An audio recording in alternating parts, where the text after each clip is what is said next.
Okay, hello everyone. Welcome to our third sprint demo. Today we've got Phil from Ops who's going to be showing us some stuff about the variable contributions that they've been doing. I'll run through a few other tickets that Catalyst have picked up. And we have got Charlie and Alana visiting hidden. Cool, so do you want to jump in and take away, Phil? Sure, I'll just share the screen. Get the right screen, here we go. If you can confirm that you can see that. Magic's all going. Awesome, okay, so this is the Inspiral variable contribution bucket that operations has been working on. The idea being that we allow people to, at their leisure, submit a variable contribution to the network, which gets split between reserves and collaborative funding. So what we've done is we've created a fairly automated process using Google Forms, Zapier, and tying it into Xero as well to try and automate the process as much as possible to make it easier for ops and just smooth it all out. There's a few areas that we've still got opportunity to improve on, but we're pretty happy with where we're at now, and that's what we'd like to demonstrate today. So what we're looking at is the Google form. So if I just go through and fill this out as if someone's coming along to make their variable contribution. We've got an optional company name if people want an invoice sent to the company instead of themselves.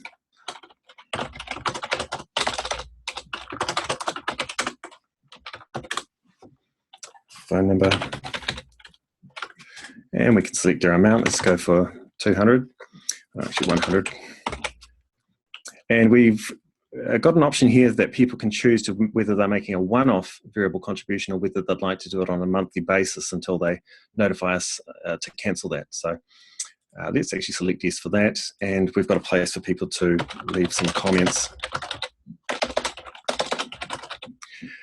So the process works by the user submitting the form, and that will then lodge their response in a Google spreadsheet, and you can see the test data that we've got here already. So there's the latest response on the bottom line.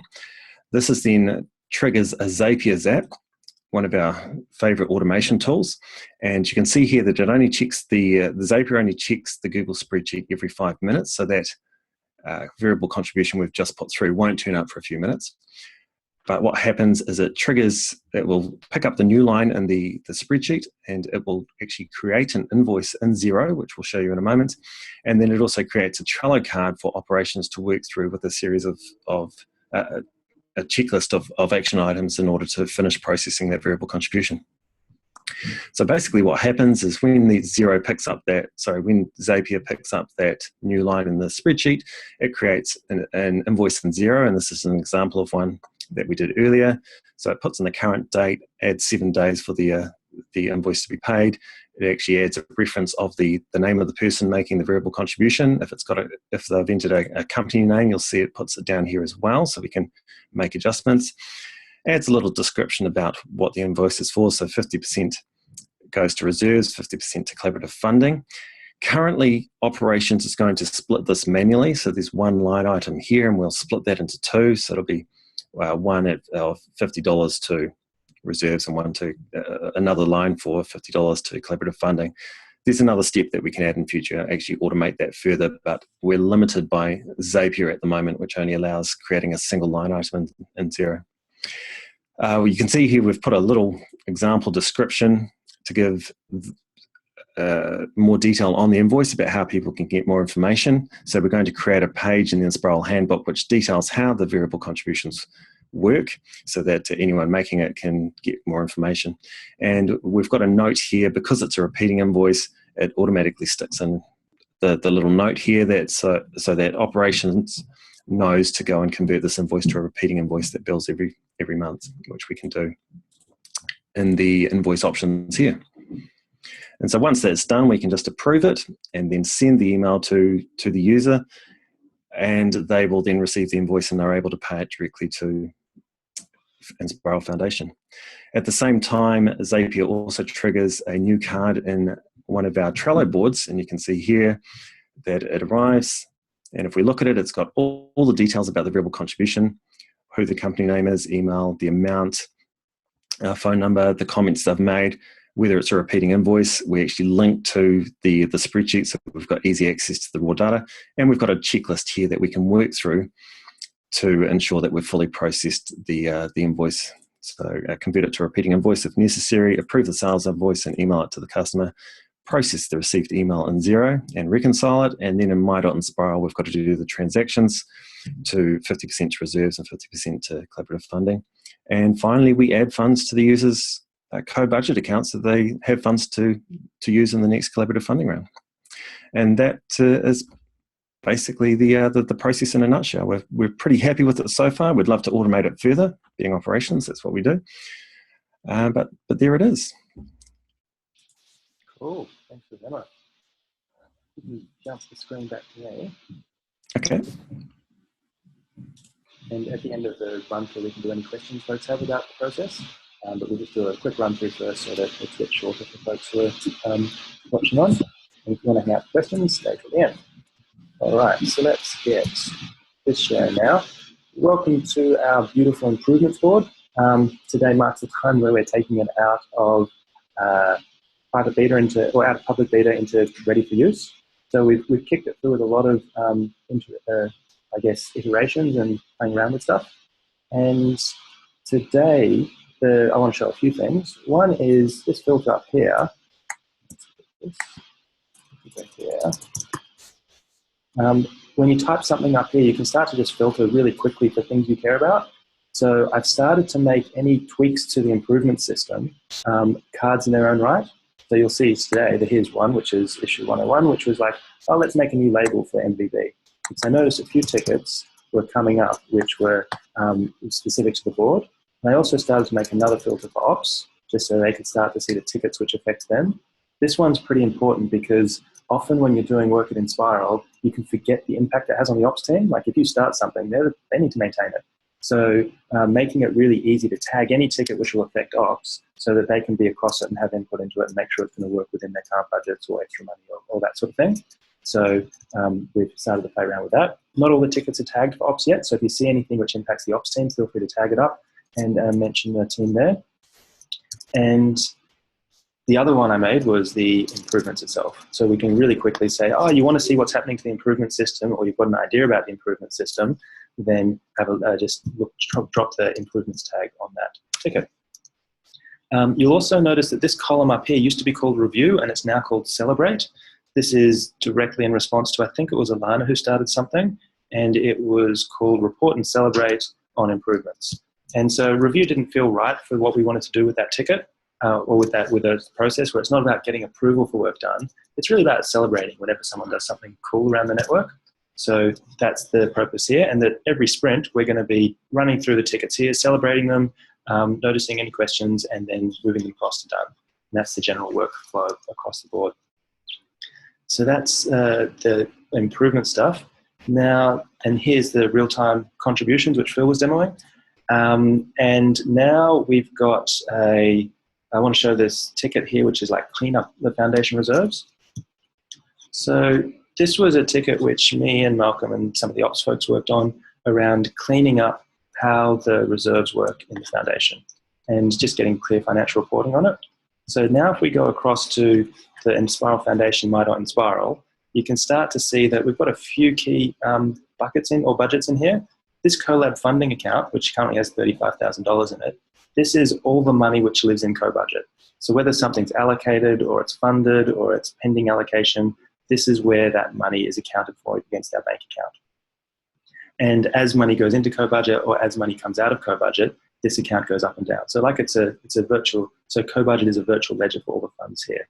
Whenever money comes into the foundation, it comes into this account here called collective funds. And it just sits here until ops process it when they send 50% to collab funding and 50% to fixed costs for the overheads. And that's when they start to need to account for what is happening in co-budget and whose accounts are going up. This one here is the emergency reserve. So this is what the board controls to make sure that if something bad happens, we've still got some money to deal with it. And it's a way of just keeping a bit of contingency in the business.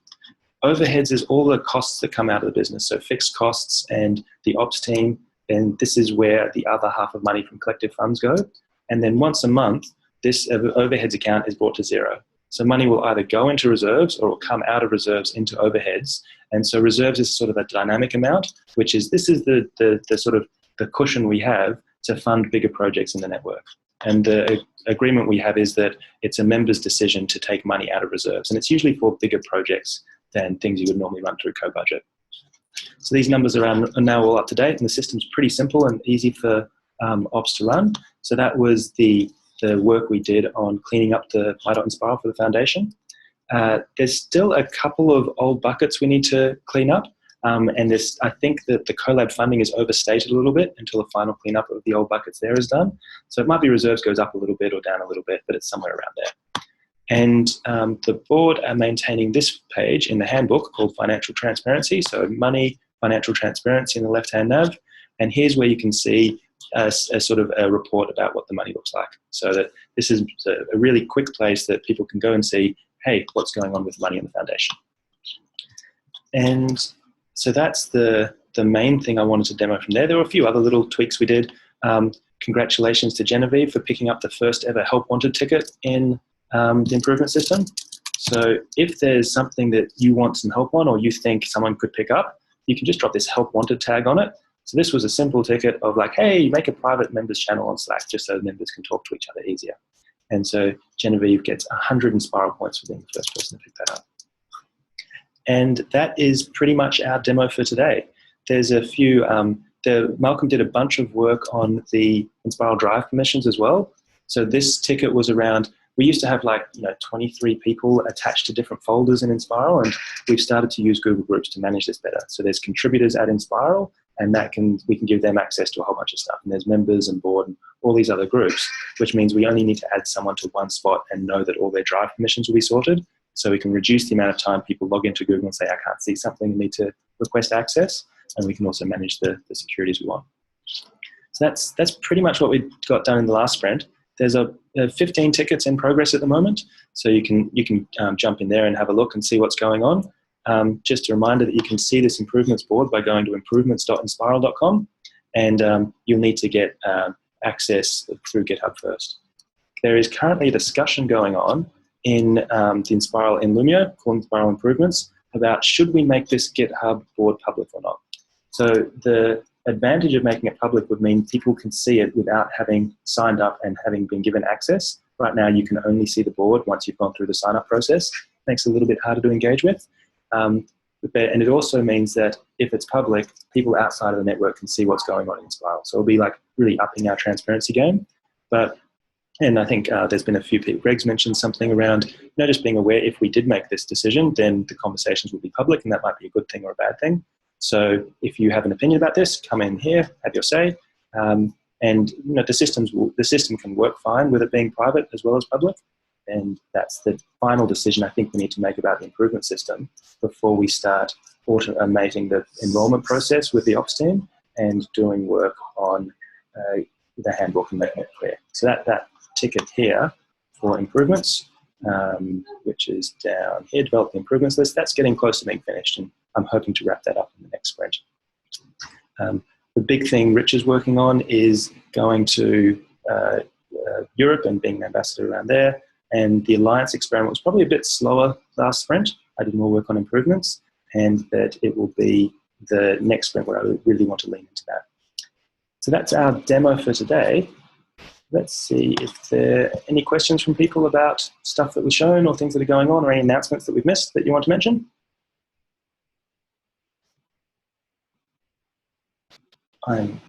Quick question with the improvement board.